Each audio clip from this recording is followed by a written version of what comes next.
Bana Kishasa, Toyoka recommandation ya Biblia na Jérémie chapitre 29 verset 7. Recherchez les biens de la ville où je vous ai mené en captivité et priez l'Éternel en sa faveur, parce que votre bonheur dépend du sien. Donc, Bana Kishasa, Tozana Kishasa mi balete. Soki totie kaka boyoka ni pe bolingo volonté zali toko déplacer bangomba même ba fulu biloko nyonso o etondi na ba caniveau ezo pesa salité na Kishasa ba fulu nini tout ça soki volonté zali soki to mitiki na maboko ya Nzambe toko longola yango ba moyen zali ba moyen balukaka yango na ba stratégie ba mobilisation à recette et yakana mayele ba moyen zali Kishasa est sa pauvreté. Parce que rien que la population Oyotozali, c'est déjà une force pour Kishasa. Congo, Brazzaville, Centrafrique, Rwanda, Burundi, Gabon. Au Sansi, la population dans l'Union sonné à Kishasa. Les loyaux, ceux qui signent comme Chine, et Bandelina nous pour la population à Bango. Force Tozana Yango. Totia kaka volonté. Mutu ayiba lisusu biso bonheur na biso te. Bon se laisser faire te. Batu baloba te. Bana Kishasa to telema. Mutu amone la susu Kishasa te. Mutu anyoko la susu Kishasa te. To telema Nzambe azana biso deja si atindiki biso. Biso moko to sala. Poete Kishasa koma boy. To sous-estimer susu Kishasa te.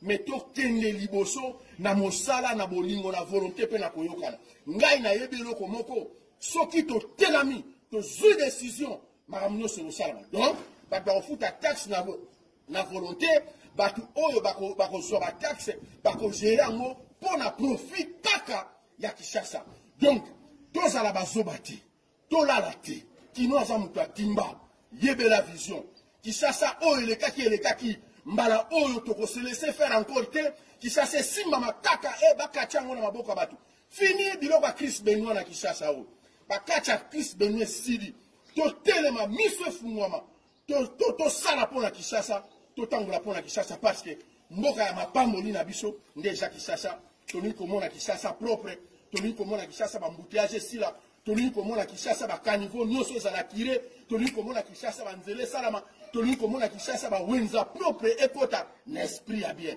yango wana telemisa esprit ya batu nyonso moko ala la supongite tozana bino mayele kota mutanda merci à trop.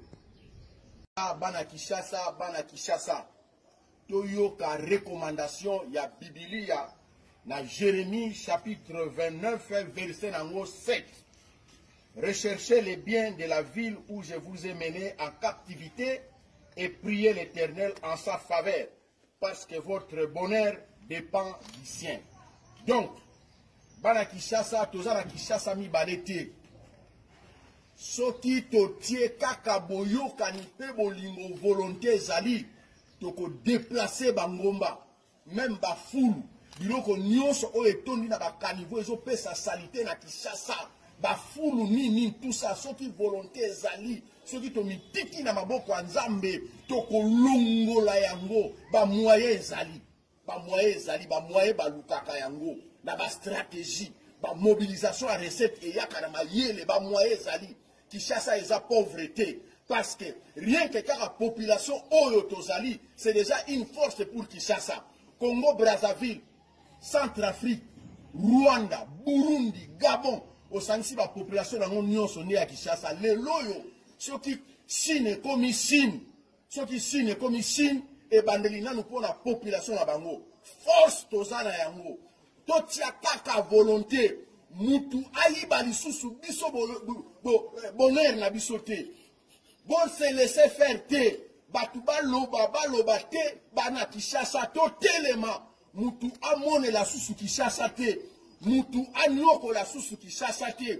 To telema Nzambe azana biso deja si atindiki biso moko to sala poete Kishasa koma boy. To sous-estimer susu Kishasa te.